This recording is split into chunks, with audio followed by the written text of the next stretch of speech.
कहते हैं भगवान कन्हैया, और उनके 16,108 पटरानियां हैं। बस इतना ही नारद जी कहे थे। भौमासुर कहने लगा महाराज अब आगे कथा बताने की आवश्यकता नहीं, आपने जो एक लाइन में जो कथा का सार बता दिया महाराज, उसी को मैं अपने जीवन में उतारना चाहता हूं। और भौमासुर उस कथा से प्रसन्न हो गया। नारद जी महाराज जी की जो कथा है उसको बंद करवा दिया और नारद जी से कहा कि महाराज जो कथा आपने बताया है मैं उसे अपने जीवन में पूरा फुल उतारने का प्रयास करूंगा। महाराज जी नारद सुंदर अपने वीणा को बजाते हुए वहां से निकल गए। इधर भौमासुर अपने राज्य में क्या करना चालू कर दिया। देव यक्ष गंधर्व नर किन्नर नाग कुमारी, जीत बरी निज बाहुबल बहु सुंदर बहु नारी।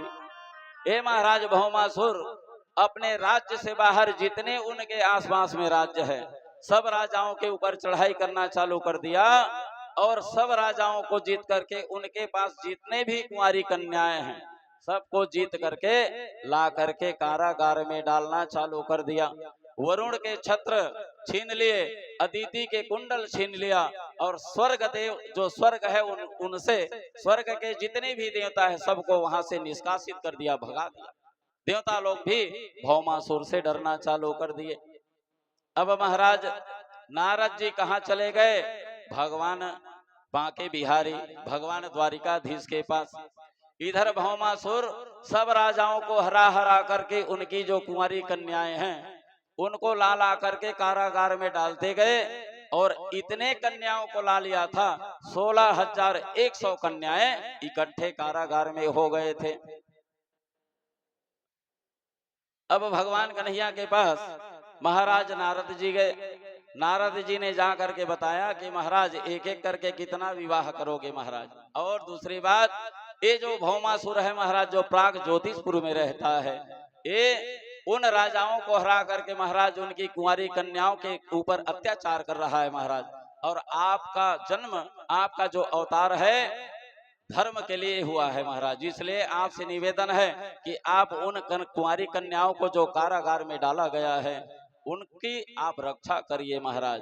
और भगवान नारद ने सुंदर भगवान कन्हैया से कहा जब जब होती धर्म हानि के हर घर पाप बढ़ जाता है, तब तब ले अवतार प्रभु सुर संतन मही सुख पाता है।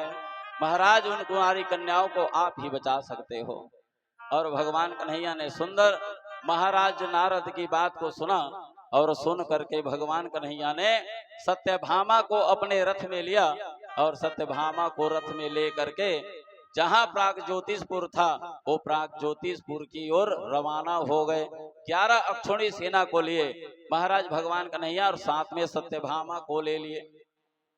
और देखते देखते जैसे ही प्राग ज्योतिषपुर में पहुंचने वाली थी वहां 7 प्रकार का परकोटा बना हुआ है महाराज। प्राग ज्योतिषपुर का जो राजमहल है उसके बाहर में 7 प्रकार का परकोटा है। जल का प्रकोटा, वायु का प्रकोटा और अग्नि का प्रकोटा, अस्त्र शस्त्र से पूरा 7 प्रकार का परकोटा बना हुआ है।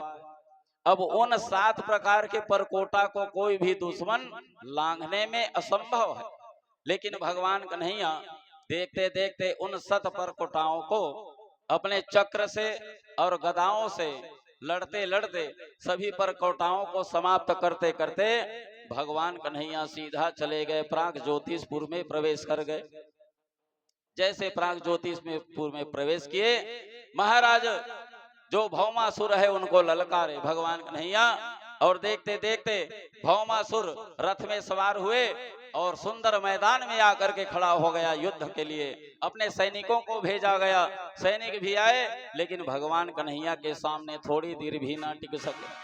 और देखते देखते भौमासुर स्वयं भगवान कन्हैया से युद्ध करना प्रारंभ कर दिया, गदाओं से, तलवारों से। और आखिरी में महाराज भगवान कन्हैया अपने रथ में खड़े हैं। आखिरी में भौमासुर ने क्या किया, भगवान कन्हैया के ऊपर इतने बाणों की वर्षा करी, इतने बाणों की वर्षा करी, भगवान कन्हैया को जो रथ है वो पूरा बाणों से ढक गया। जब ढकने लगा तो उनके साथ में बैठी थी सत्यभामा मैया। सत्यभामा मैया कहने लगी, महाराज इस दुष्ट को मारो, इसे मार ही दो, अब बिल्कुल समाप्त ही कर दो। अब जब सत्यभामा ने जब कहा कि उनको मार दो, तब भगवान कन्हैया ने देखते देखते भौमासुर के ऊपर छलांग मारा, और छलांग मार करके देखते देखते गदाओं से और चक्रों से भगवान कन्हैया ने भौमासुर का वध कर दिया। महाराज राजा परीक्षित श्री सुखदेव जी से पूछे कि ये तो बताइए महाराज, इतना देर से इन दोनों के बीच में युद्ध चल रहा था, उनके हाथ में वज्र चक्र था, गदा था, तलवार था, महाराज शंख चक्र गदा पद्म सब रखे हुए हैं, उसके बाद भी महाराज भौमासुर को मारने में असक्षम क्यों रहा? तो श्री सुखदेव जी महाराज जी कहते हैं कि राजन, सबसे पहले तो सत्यभामा को कैसे ले गए थे इसको दिमाग लगाना है।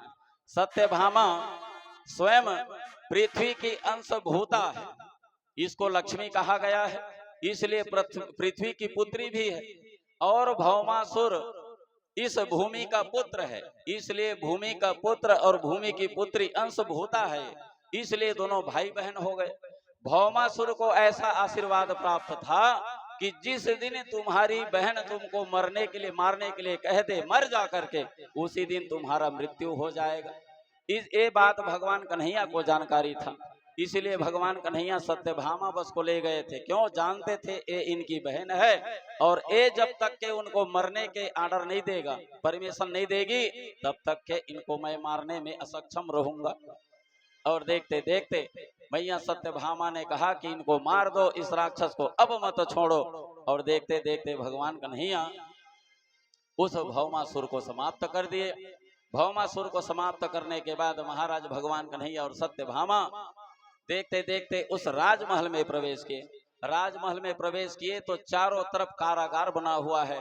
सभी में जो राजकन्याएं हैं 16,100 कन्याएं उस कारागार में बंद है। सबका ताला खोला गया और सबको कारागार से बाहर मुक्त किया गया। मुक्त करने के बाद ये 16,100 कन्याओं से भगवान कन्हैया ने कहा कि देवियों, अब जहां से तुम लोगों को हर के छीन करके महाराज भौमासुर लाया था, आप अपने अपने स्थान को चले जाइए। तो ये 16,100 कन्याएं बार बार हाथ जोड़ करके कहने लगी कि महाराज ये तो बताओ, आज ही कहीं लाए रहते हर के और आज ही आप छोड़ देते महाराज, तो हमारे घर वाले, परिवार वाले और गांव वाले हमारे ऊपर शक नहीं करते। लेकिन महाराज पता नहीं कितने दिनों से हम इस कारागार में बंद हैं, और इतने दिनों से इस कारागार में बंद हैं, अभी हम कहीं अपने घर चले जाते हैं राजमहल, तो पता नहीं महाराज गांव के लोग, घर के लोग, सब लोग हमारे ऊपर क्या लांछन लगाएंगे। इसलिए आप ही हमारे पति हो, आप ही हमारे उद्धार करोगे, अब हम कहीं जाने वाले नहीं महाराज। जब ये सभी 16,100 कन्याएं जब अपने अपने घर लौटने के लिए मना कर दिए, तब भगवान कन्हैया ने उनको अपने पटरानी के रूप में स्वीकार कर लिया। और देखते देखते अब हमारे भगवान कन्हैया के 16,108 पटरानियां हो गए। सभी को 16,100 पटरानियों को देखते देखते भगवान कन्हैया अपने द्वारिकापुरी में ले गए। अब द्वारिकापुरी में ले गए तो पहले 2-4 लोगों के रहने के लायक था द्वारिकापुरी। भगवान कन्हैया ने विश्वकर्मा को याद किया और विश्वकर्मा को याद करके कहा कि भैया अब एक काम करो, ये जो राजमहल 2-4 लोग रहने का था इसका आप विस्तार कर दीजिए, क्योंकि अब 16,100 और हमारी पटरानी आ चुकी है। महाराज विश्वकर्मा आया और द्वारिकाधीश जो द्वारिकापुरी था उसका जो एरिया था उनको और विस्तार कर दिया। यदि भगवान कृष्ण ऐसा नहीं करते तो निश्चित रूप से परीक्षित समाज में कई प्रकार की विकृतियां आ जाती। इसलिए भगवान कन्हैया ने उस 16,100 कुंवारी कन्याओं को अपने पटरानी के रूप में स्वीकार कर लिया। महाराज श्री सुखदेव जी कहते हैं कि राजन, वेद में 3 कांड बताए गए हैं, हमारे वेद में 3 कांड बताए गए हैं, जिसमें एक होता है ज्ञान कांड, कर्म कांड और उपासना कांड। तो ज्ञान कांड के 4,000 मंत्र हैं और कर्म कांड के 80,000 मंत्र और उपासना कांड के 16,000 मंत्र हैं। उपासना कांड के 16,000 मंत्र ही भगवान कन्हैया के सुंदर धर्म पत्नी के रूप में आए। और 100 प्रकार की जो उपनिषद है, वेदांत है, उसको भी भगवान कन्हैया ने पटरानी के रूप में स्वीकार किया। 8 प्रकार की प्रकृति है, उसको भी भगवान कन्हैया ने पत्नी के रूप में स्वीकार किया। ये सब मिला करके 16,108 पटरानियां हो गई। अब देखो एक प्रमुख बात, प्रकृति जिसके बस में हो उसको परमात्मा कहते हैं, और प्रकृति के बस में जो हो उसको जीव कहते हैं। परमात्मा और जीव में सिर्फ यही अंतर है। प्रकृति भगवान के बस में है, प्रकृति को जैसा चाहते हैं वो छेड़ सकते हैं, इसलिए वो परमात्मा है। और प्रकृति में हम लोग बंधे हुए हैं, इसलिए हम लोग जीव हैं। तो भगवान सुंदर विश्वकर्मा को बुला करके उस द्वारिकापुरी का विस्तार किया गया। 16,108 पटरानियां अपने अपने कक्ष में भगवान कन्हैया के साथ सुंदर अपना जो गृहस्थ जीवन है वो सुंदर चला रहे हैं। अब देखते देखते जब समय परिवर्तन हुआ तो एक एक रानी के गर्भ से 10-10 पुत्र और एक एक पुत्र और 10-10 नातियां उनके घर में जन्म ले लिए। ऐसे कुल मिला करके भगवान कन्हैया के 16,108 पटरानियों के माध्यम से इतने पुत्र और नाती नतनीन आए कि 56 करोड़ यदुवंशी उनका पूरा परिवार हो गया। 56 करोड़ यदुवंशियों के लिए, उनके बच्चों के लिए भगवान कन्हैया ने यदुवंशियों के लिए सुंदर गुरुजी 3 करोड़ और 88,000 मात्र उनके बच्चों को पढ़ाने के लिए लगा दिया। सुखदेव जी महाराज जी कहे कि श्री कृष्ण परिवार के कृष्ण पत्नियों का आपस में बड़ा प्रेम था, एक दूसरे के प्रति इतना प्रेम था। भगवान कन्हैया जिस कक्ष में आप जाते, वो 16,108 पटरानियों के हर कक्ष में भगवान कन्हैया को कहीं पंखल झेलते हुए, कहीं भोजन करते हुए, कहीं आराम करते हुए, तो कहीं उन पटरानियों के साथ में बात करते हुए देखा जाता। ऐसे भगवान कन्हैया भले 16,108 पटरानियां हैं, लेकिन भगवान कन्हैया इन 16,108 पटरानियों के समय साथ में हर समय विद्यमान रहते हैं। भगवान कन्हैया रुक्मणी के 4-5 संतान हो गए, पर आज तक के भगवान कन्हैया ने सभी पटरानियों के उनके मुखमंडल पर क्रोध देखा, गुस्सा देखा, लेकिन भगवान कन्हैया रुक्मणी के मुख में आज तक के क्रोध नहीं देखा। 4-5 संतानें हो चुकी है।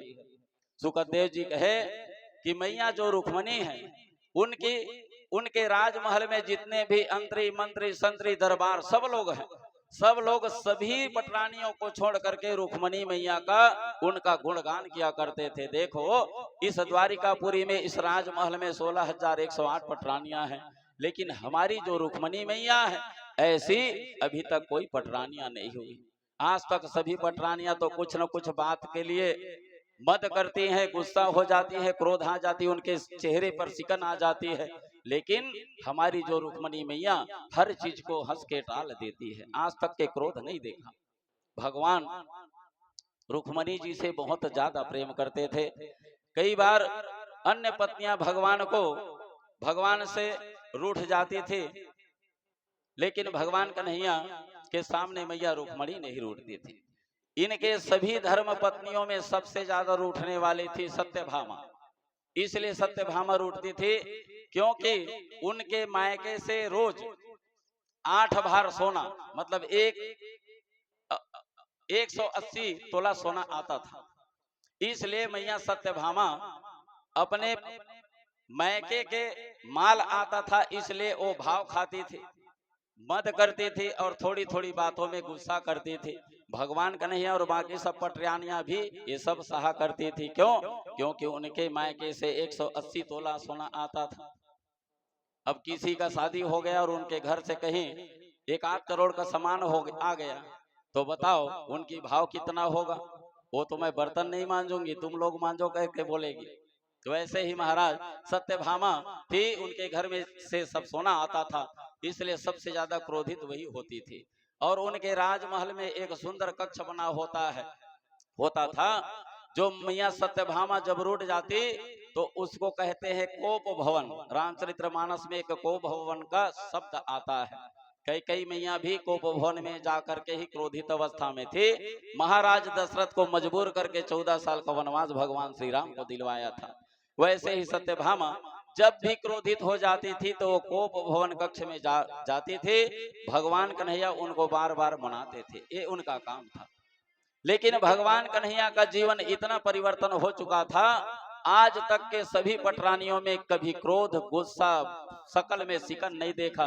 भगवान कन्हैया ने रुक्मणी के विषय में सोचा, सब रानियां गुस्सा होती है, क्रोधित होती है, लेकिन ये रुक्मणी को कम से कम हंसी मजाक तो इनके ऊपर करूं, कभी तो कम से कम इनके जो मुखमंडल है, इनके मुखमंडल में एक बार तो क्रोध को देख लो। ये सोच करके भगवान कन्हैया हंसी मजाक में ही क्या किए, अपने कक्ष में जाकर के एक जो बेड था, जो शयन कक्ष था, बेड में जाकर के बैठ गया और बैठने के बाद रुक्मणी मैया का इंतजार करने लगा। मैया रुक्मणी देखते देखते अपने राजमहल का जो काम था वो काम निपटा करके मैया रुक्मणी जब आई तो भगवान कन्हैया अपने मुखमंडल को उदास कर लिए। ऐसा लग रहा है भगवान कन्हैया स्वयं क्रोधित अवस्था में। जब मैया रुक्मणी आई, भगवान कन्हैया को आज तक के ऐसे क्रोध अवस्था में नहीं देखे थे। मैया रुक्मणी भगवान कृष्ण के समक्ष पास में चली गई और जाकर के भगवान कन्हैया से पूछने लगी कि महाराज क्या बात है, आप ऐसे उदास बैठे हो, कोई बात हो तो मुझे बताओ, मैं आपकी धर्म पत्नी हूँ। भगवान कन्हैया एक बार बात को टाले और कहा कि देवी रुक्मणी कोई बात नहीं है रे, बस मेरा शकल ऐसे ही उतरा हुआ है, कुछ टेंशन है। मैया रुक्मणी फिर से हाथ जोड़ करके पूछने लगी, महाराज मैं तो आपकी धर्म पत्नी हूँ महाराज, मुझे नहीं बताओगे तो और किसे बताओगे, सच सच बताइए महाराज की बात क्या है, अगर जब तक के आप नहीं बताओगे तब तक के मैं जानूंगी कैसे, पता कैसे लगेगा मुझे। तो भगवान कन्हैया कहने लगा कि महाराज मैंने गलती तो नहीं किया है, हो सकता है मैंने गलती किया हो और आप नहीं बता रहे हो। भगवान कन्हैया कहने लगा, रुक्मणी तुम्हारी एक गलती हो तो बताएं, तुम्हारी तो गलती ऊपर गलती, गलती ऊपर गलती, कितना गलती करती हो कि मैं तुम्हारी गलती की गिनती नहीं कर सकता। मैया रुक्मणी हाथ जोड़ ली और कहने लगी, महाराज मैंने ऐसा कौन सा गलती किया है जिसके कारण आज आपको ऐसे रूठना पड़ा। आपका जो शकल है महाराज बिल्कुल मुरझाया हुआ है, एक आध गलती तो बता दीजिए महाराज, ताकि मैं उस गलती को आगे चल करके सुधार सकूं।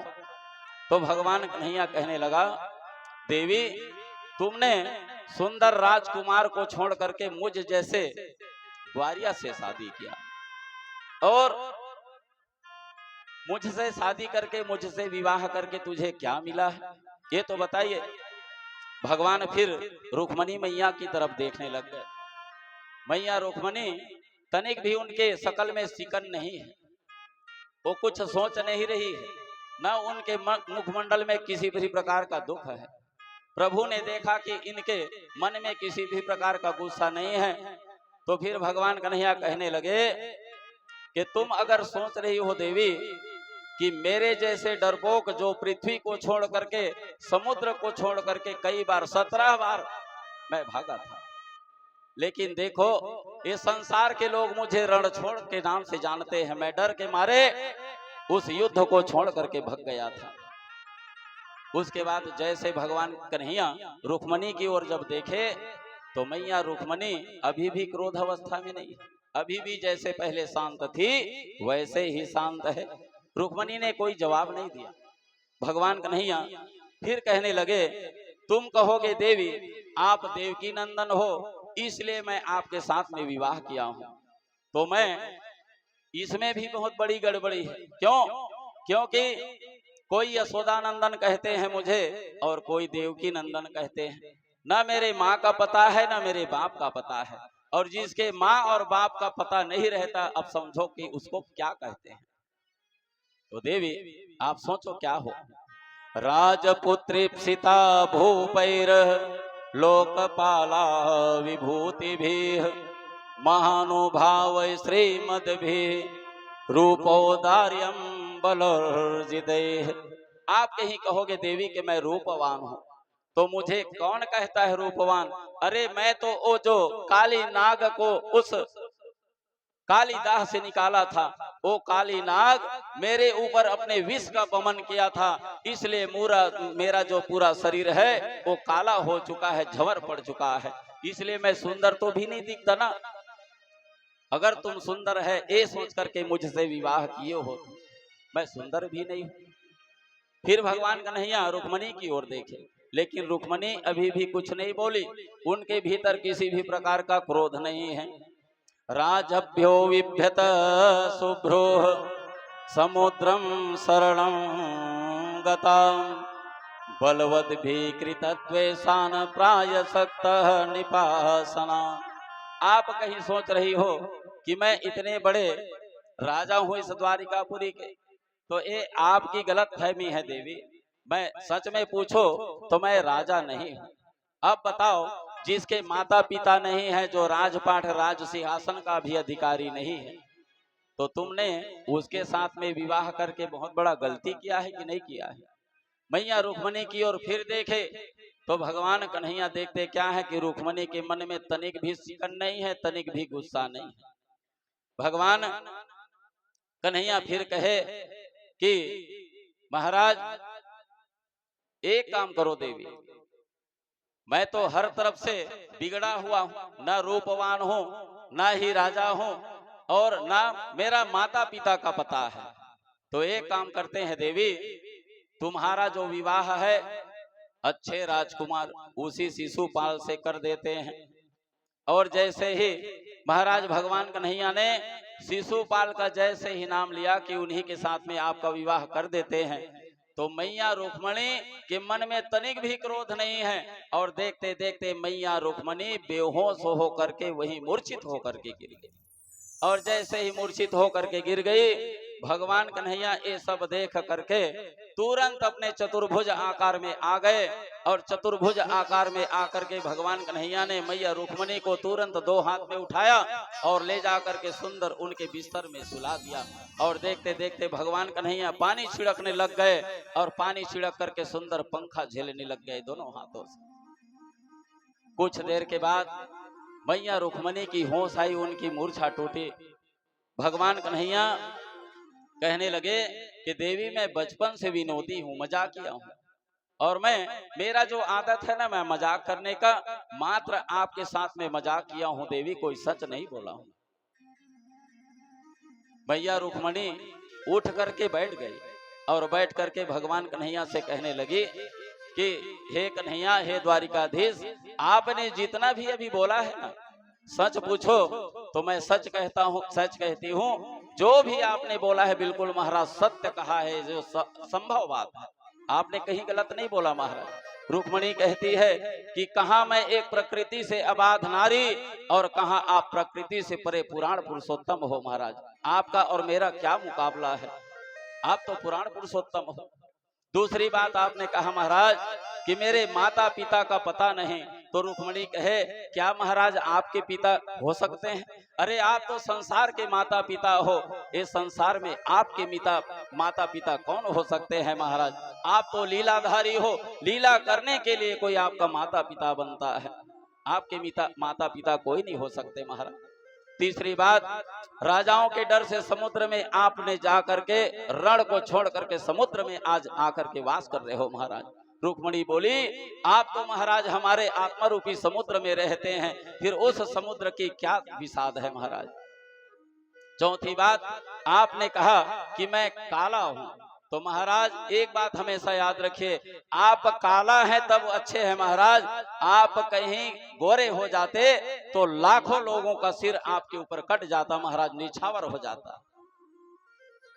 भगवान कन्हैया मैया रुक्मणी की बात को सुन करके प्रसन्न हो गए, और आज जान गए कि सभी पटरानियों में से मेरी जो रुक्मणी है सर्वश्रेष्ठ है।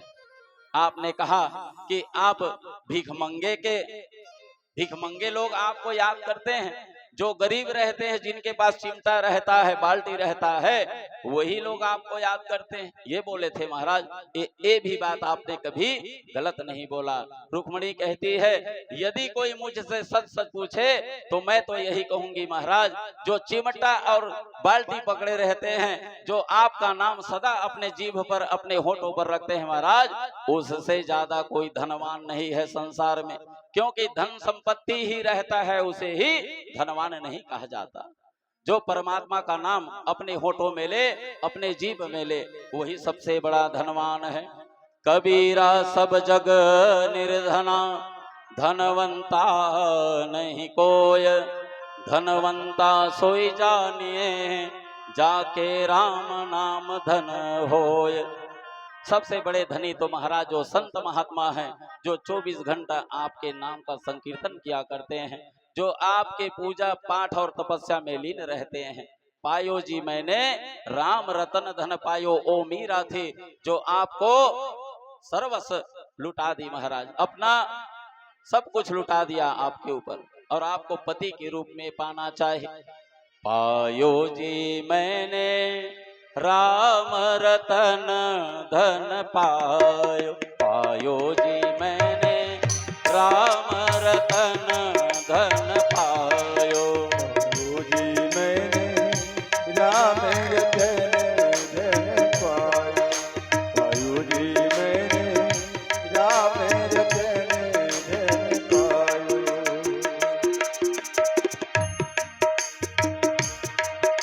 तू माने आना माने दीदारा, असांदे करूं रब मनिया।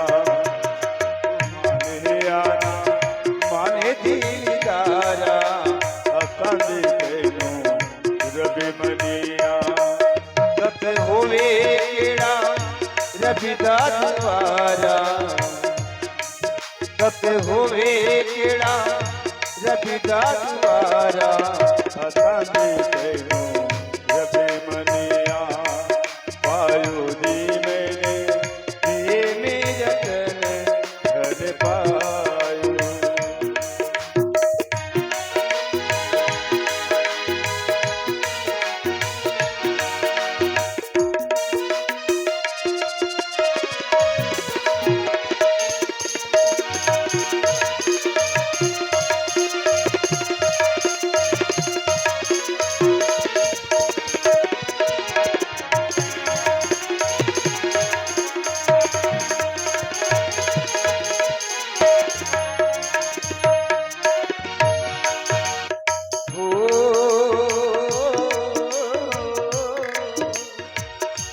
तुझ बिन जीना कहता जीना, तेरी चौखट मेरा मदीना।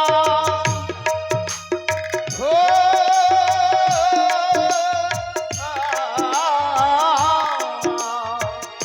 तुझ बिन जीना कहता जीना, तेरी चौखट मेरा मदीना। कहीं और ना कहीं और ना सजीदा गवारा, कहीं और ना सजीदा गवारा, असांदे करूं रब मनिया। तू माने आना माने दीदारा, असांदे करूं रब मनिया।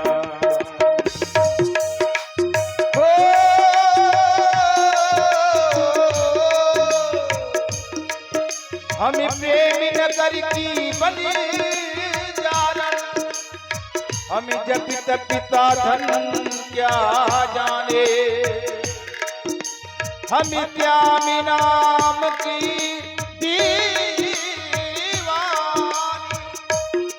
हम नेम के उलझन क्या जाने।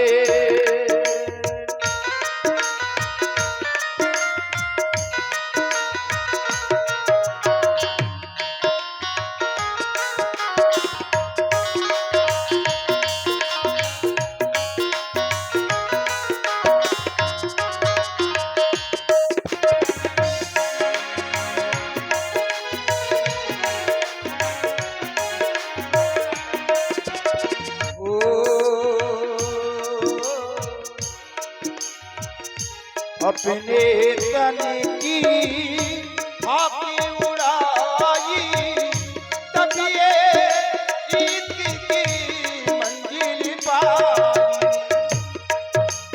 अपने तन की आके उड़ाई, तब ये ईद की मंजिल पाई। अपने तन की आके उड़ाई, तब ये ईद की मंजिल पाई।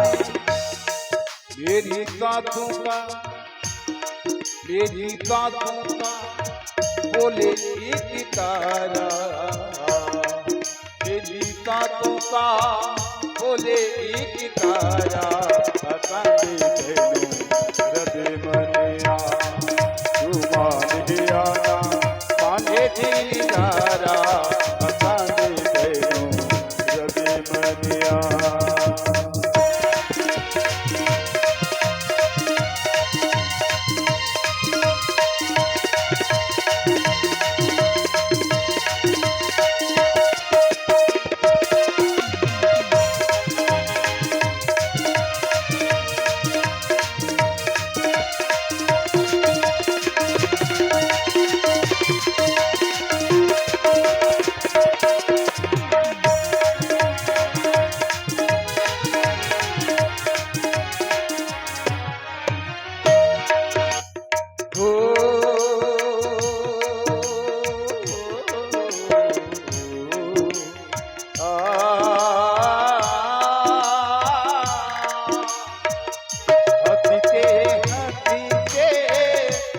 हर गन सहना राजी तेरी रजा में रहना। हंसते हंसते हर गन सहना राजी तेरी रजा रहना। हंसते हंसते हर गन सहना राजी तेरी रजा में रहना। तूने मुझको दिखाया यारा, तूने मुझको दिखाया यारा। अकांडे कहलूं तू मान आना माने दीदारा। अकांडे कहलूं रब मनिया। सत्य होवे केड़ा रबिदा तुम्हारा, सत्य होवे केड़ा रबिदा तुम्हारा। अकांडे कहलूं रब मनिया। सावरिया सावरिया सावरिया सावरिया मेरे हरी, अभी लगी मिलन की आस। केवल तेरे दर्द से अभी बुझे जन्म की प्यास, अभी बुझे जन्म की प्यास। तू मान आना माने दीदारा। अकांडे कहलूं रब मनिया। सत्य होवे केड़ा रबिदा तुम्हारा, सत्य होवे केड़ा रबिदा तुम्हारा। अकांडे कहलूं रब मनिया। तू मान आना माने दीदारा। अकांडे कहलूं रब मनिया। तू मान आना माने दीदारा। अकांडे कहलूं रब मनिया। बोल कृष्ण भगवान की जय। बोले वृंदावन बिहारी लाल की जय।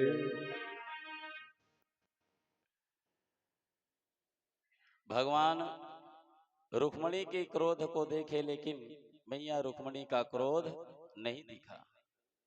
मैया रुक्मणी कहे कि महाराज आप योगेश्वरों में योगेश्वर गने जाते हैं और शिशुपाल को योगेश्वर नहीं कहा जाता।